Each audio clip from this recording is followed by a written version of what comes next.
नमस्कार, ETV Eenadu India में बहुत बहुत स्वागत है आपका। और इस वक्त आपसे मुखातिब हूं मैं प्रशांत पांडे। बहुत सारी बातें, कलाकारों की ज़िंदगी, उनके तमाम तजुर्बे और उन सब के बीच उनके इस सफ़र में, उनकी इस यात्रा में बहुत सी ऐसी बातें होती हैं जो उनके फैंस, उन्हें चाहने वाले सब ऑब्ज़र्व करते चलते हैं। लेकिन एक फ़िल्म के पीछे, उसकी यात्रा के पीछे बहुत मेहनत होती है। और जब हम ज़ीरो जैसी कोई तस्वीर पर्दे पर देखते हैं, मैं तस्वीर ये शब्द इस्तेमाल कर रहा हूँ क्योंकि इसके एक एक फ्रेम को हम देखते वक्त ऐसा लग रहा है कि किसी ने खूबसूरत सी पेंटिंग बना दी। और हमारे साथ जाहिर सी बात है कि बहुत सारी चीज़ों के बारे में बात करने में हम आगे बढ़ेंगे, लेकिन सबसे पहले तारुफ, शाहरुख खान, बहुत बहुत वेलकम सर आपका इस ख़ास मुलाकात में। और वाकई बेहद खुश हैं आपको हमेशा से जब आपसे बातचीत होती है, मुलाकातें होती हैं, उन सब में पाकर। ज़ीरो, एक लफ्ज़ में हम जब उर्दू ज़बान में कहते हैं तो सिफ़र, और सिफ़र से फ़लक तक किसी ने अगर एक लंबी यात्रा की है और उसके बावजूद अपनी एक रूहानियत बरकरार रखी है तो वो शाहरुख खान नाम है। ज़ीरो आपके नज़र में क्या मायने हैं ज़ीरो के? मुझे ऐसा लगता है कि दो या तीन तरीके से मैं ज़ीरो को देखता हूँ। एक, अमूमन लोग जब ज़ीरो को देखते हैं तो वो समझते हैं कि कुछ भी नहीं, ख़त्म है, बेकार है। मुझे हमेशा ऐसा लगता है कि ज़ीरो जो है एक से बेहतर है। हम सब इस होड़ में लगे रहते हैं कि नंबर 1, नंबर 2, नंबर 3। कोई ये नहीं सोचता कि नंबर 1 से भी पहले कोई चीज़ होती है, और वो होता है ज़ीरो। क्यों? क्योंकि वो फिर से एक नई शुरुआत का मौका देता है। मैं अगर आपसे पूछूं अभी इस वक्त कि यार अगर फिर से ज़िंदगी जीने का मौका मिले तो कुछ चीज़ें ठीक कर लोगे? कहोगे हाँ यार, वो उससे माफ़ी मांग लूँगा, उसको कह दूँगा बहुत प्यार करता हूँ, वो एक गलती हो गई थी मुझसे, मैं झगड़ गया था। तो वो एक्सपीरियंस जो है ज़िंदगी में एक ही बार मिलता है अगर शुरुआत का मौका मिले। तो मैं सिर्फ ये कहना चाहूँगा जो भी इसको देख रहे हैं, टीवी को सुन रहे हैं हमको, कि कभी कभार ज़िंदगी में जब ज़ीरो फील करो तो ये मत फील करो कि ख़त्म हुआ, ये फील करो कि अब नई शुरुआत हुई। एक है वो। दूसरा एक नज़रिया, कि एक पर्सपेक्टिव होता है ज़ीरो का कि जैसे मैंने बोला कुछ नहीं है, बेकार है, सिफर है, कुछ नहीं। बट एक है पर्सपेक्टिव कि ये सब कुछ है, ये शुरू भी है और अंत भी है। एंड हम जिंदगी के अंदर हमेशा यही सोचते रहते हैं जब हमारे साथ कुछ बुरा हो, हर किसी के साथ होता है। कोई भी दुनिया में ऐसा इंसान नहीं है जिसके साथ एक वक्त या कभी ना कभी, और खुदा ना खास्ता ना हो, लेकिन होना लाजमी ही है। हम ज़िंदगी जी रहे हैं तो ज़िंदगी के अंदर मुश्किलातें आएंगी ही। तो मेरा कहने का मतलब ये है कि उस वक्त ये मत सोचो कि यार क्या ज़िंदगी ख़राब है। ज़िंदगी एक है, किसी को मालूम नहीं कि दूसरी आएगी कि नहीं आएगी। जिस्म एक है, दिल एक है, दिमाग एक है। थोड़ा बहुत जिस्म हम बोटॉक्स वगैरह से चेंज करा भी लें तो कुछ लोग करा सकते हैं, लेकिन जिस्म, दिमाग और दिल, यानी हमारी रूह जो है, जो हमारा दिमाग है, जो हमारा जिस्म है, वो एक ही दिया हुआ है। अब उसमें हम सब में कमियाँ।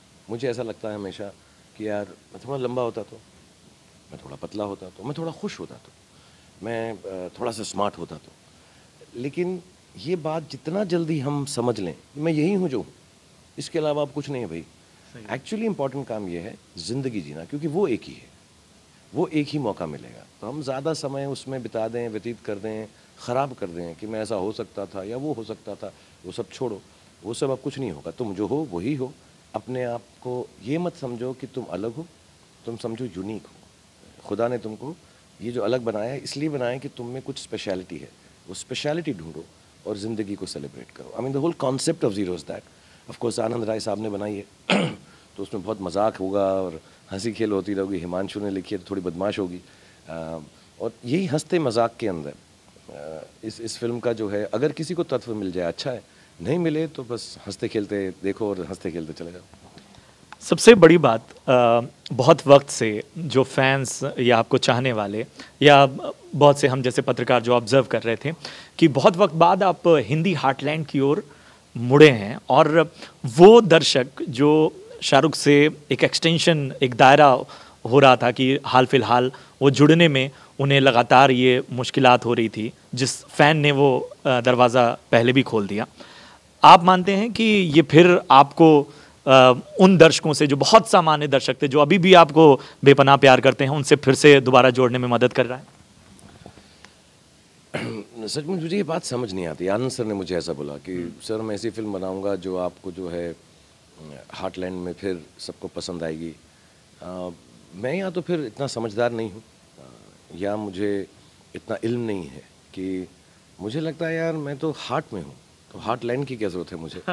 अब मैं वो अर्बन फिल्म करूँ या रूरल फिल्म करूँ, फिल्म तो मैं अपने देसी अपने देश के दिल से करता हूँ। तो जब भी जो भी मौका मिलता है, अभी ज़रूरी नहीं है, अभी अगर मैं चक दे इंडिया करूँ तो वो मैंने इसलिए ही नहीं की कि वो पेट्रियाटिक है। जी। मैंने इसलिए किया कि एक अच्छी कहानी है, हमारे देश का नेशनल स्पोर्ट था हॉकी उस वक्त, और कुछ लड़कियों के बारे में बात है, और ये बातें तो बिल्कुल हार्टलैंड की भी हैं कि हमारी जो लड़कियां हैं उनकी इज्जत करो, उनको मौका दो, अपने देश को स्पोर्ट में जिताने की कोशिश करो, हेल्दी होता है। और कोई तुम्हें अगर गलत समझे तो उसको गाली मत दो, उसको रॉन्ग प्रूफ करो। सो आई थिंक ये तो नॉर्मल बातें हैं। अब उसमें किस किस्म से वो चली जाए, किस तरह से चला जाए, जैसे एक क्लासिक नावल है कि देवदास है, अब वो मोहब्बत की कहानी है, शराबी की कहानी है। इसका ये मतलब नहीं कि वो ख़राब है, मगर वो एक कहानी है यार कि मोहब्बत में जान दे दूंगा मैं करके। तो ये सब हार्टलैंड की बातें हैं। ऑफ कोर्स आई थिंक अभी ना वो डिमार्केशन ज़्यादा बढ़ गया है कि एक सिंगल स्क्रीन होता है, एक मल्टीप्लेक्स होता है, तो सिंगल स्क्रीन में क्या एक्शन धमाका। और कई बार मुझे लोग ये भी बोलते हैं कि वहाँ पे ना ज़्यादा सेरेबल पिक्चर नहीं चलती यार, सीधा सीधा रखो, हीरो आया मारपीट की ये किया।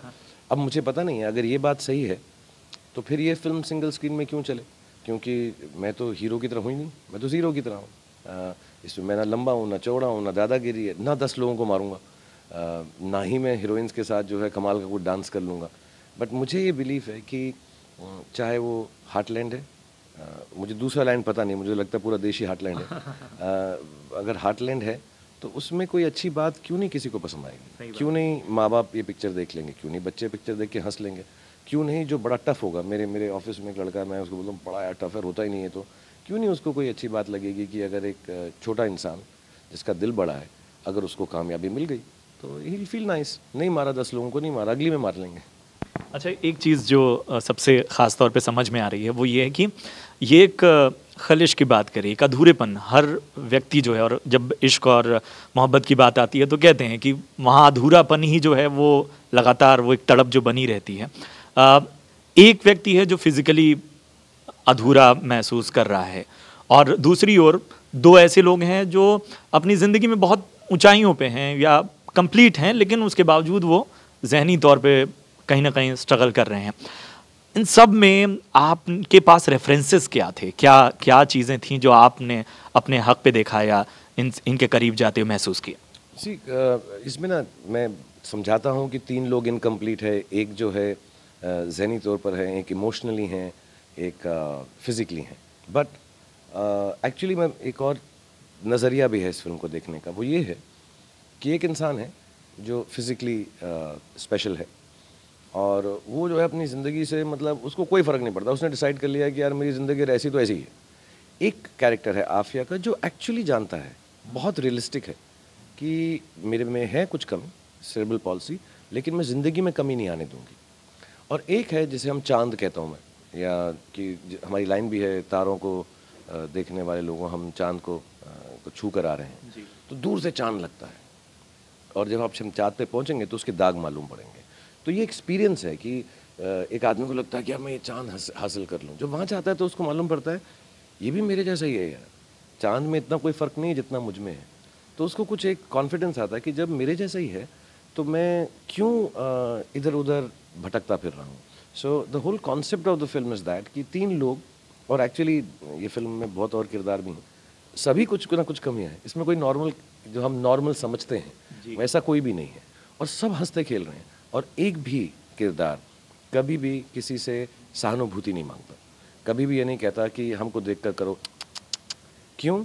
क्योंकि हम तुम्हारे बराबर हैं। हो सकता है उस बराबरी के अंदर बउआ जो है थोड़ा ज़्यादा बदतमीज़ हो या ज़्यादा बातचीत करता हो, लेकिन हमने बहुत ध्यान से, आनंद सर ने बोला था, हिमांशु ने बोला था कि देखो हमारा यार बहुत फिल्में बनती हैं स्पेशल लोगों पे, फिर वो फिल्म का मतलब ही होता है आओ देखो थोड़ा तरस खाओ।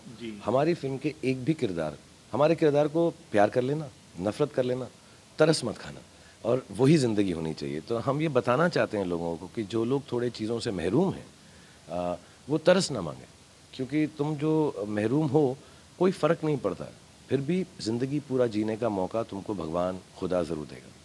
बहुत बहुत शुक्रिया शाहरुख सर, और उम्मीद करते हैं जैसे मैंने नाम लिया ये तस्वीर है, पर्दे पर ये तस्वीर बेहतर और बेहतरीन हो, और आगे भी बहुत सारी जो चीज़ें हैं वो ऐसे ही एक्साइटिंग रहें। हमेशा आप हमें इसी तरह एंटरटेन करते हैं। पिक्चर में एक पांडे जी भी हैं। हाँ, बहुत स्वीट हैं वो। तो मैं जब तुमने अपना मैंने कहा जब तुमको बोलूँगा तो जब देखोगे तो तुम्हें आएगा कि पांडे जी बहुत तंग करते हैं मुझे पिक्चर के अंदर, बहुत ज़्यादा।